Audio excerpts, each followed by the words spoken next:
और हमारी न्यायपालिका में बोबड़े साहब बैठे। महाराष्ट्र में पीने वाले को क्या बोलते हैं? बेवड़ा। तो बेवड़ा है वो। चीफ जस्टिस ऑफ इंडिया के लिए बोल रहा हूं मैं, बेवड़ा है वो। इतने दिनों से किसान आंदोलन कर रहे हैं, उसकी नींद नहीं खुल रही है। प्रधानमंत्री को तलब करना चाहिए था उसने, उसका विशेषाधिकार है, सुप्रीम कोर्ट का जज है। प्रधानमंत्री इंदिरा गांधी को जेल भेज दिया गया था, ये नहीं कर सकता है क्या? इतना अत्याचार कर रहा है वो आदमी और तमाशबीन बन के देख रहा है और ऑर्डर कर रहा है। तो क्या कर रहा है? आपको अधिकार है बोलने का, लेकिन आप न्यूसेंस क्रिएट मत करना। अरे भाई, हे बोबड़े सुन, 4 साल तक सैनिक वहां बैठे रहे जंतर मंतर पे, क्या किया तुमने? कुछ नहीं किया तुमने। तुम्हारे 4 जज आए कि सब कुछ ठीक नहीं चल रहा कॉलेजियम में, उसके बाद तुमने क्या किया? वहां बैठ करके वो कर रहे थे वही किया। रंजन गोगोई तीसरे दिन राज्यसभा का मेंबर बन गया। ये न्याय है हमारी व्यवस्था में? हे बोबड़े सुन, ध्यान से सुन, भारतीय संविधान क्या कहता है। कार्यपालिका आपके हमारे वोट से चुने गए लोग सरकार बनाते हैं, यह है कार्यपालिका। व्यवस्थापिका IAS IPS जो UPSC के थ्रू आते हैं और ये मुखौटा होते हैं सरकार का, ये उनका धर्म है, वो बाहर नहीं जा सकते। उनको रोकने के लिए आप है मिस्टर बोबड़े। भूल रहे हो तुम अपने कर्तव्य को। मैं तुम्हें कर्तव्य याद दिलाता हूं, कान खोल के सुनो। एक पुस्तक पढ़ना mister Bobde, the promulgation of ordinance a fraud on the constitution of India. धज्जियां उड़ा रहे हो आप लोग कानून की, खुली हवा में, इतनी ठंड में किसान मर रहे हैं, तुम्हें शर्म नहीं आ रही है?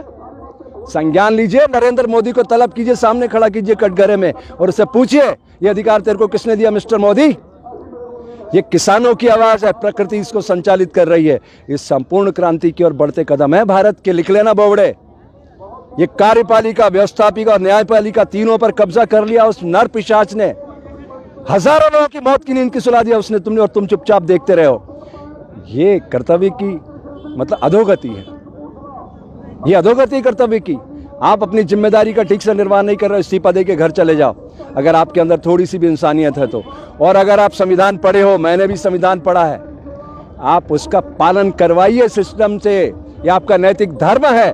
धर्म क्या है? ध्यान से सुनो मिस्टर बोबड़े, नमक का धर्म है खारापन, शक्कर मीठी, नीम कड़वा, ये उसका धर्म है। और हमारी सामाजिक व्यवस्था में धर्म क्या है? कान खोल के सुनना बोबड़े, तुम्हें कह रहा हूं मैं, तू शब्द लगा रहा हूं, इससे ज्यादा नीचे नहीं जा सकता मैं।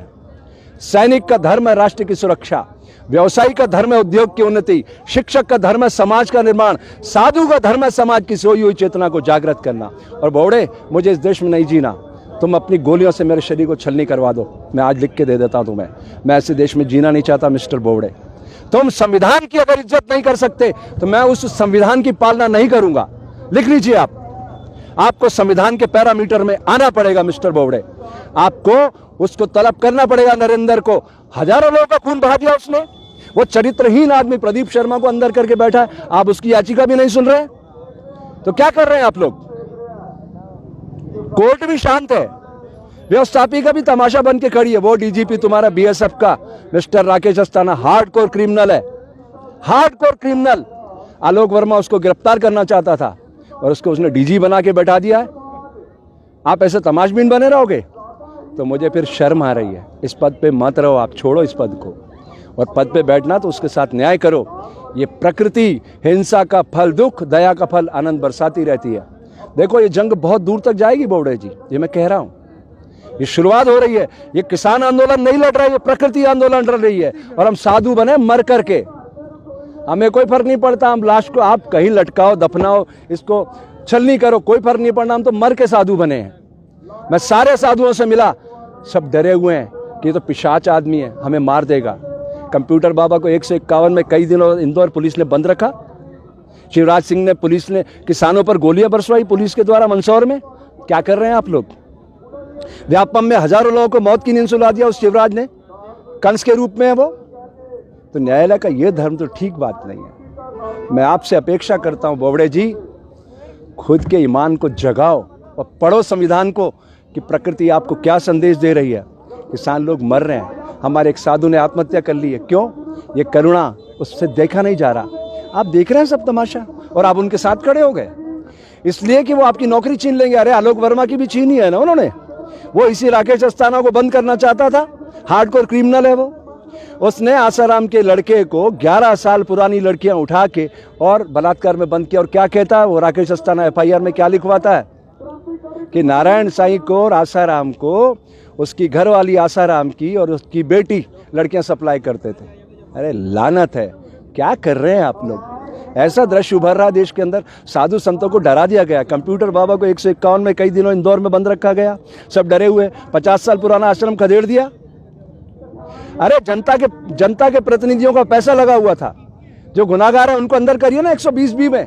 अगर मैं गुनाहगार हूं तो मेरे साथ आप भी तो बराबर के गुनाहगार हैं। संविधान हम सबको क्या इजाजत देता है? अनुशासन में रहो।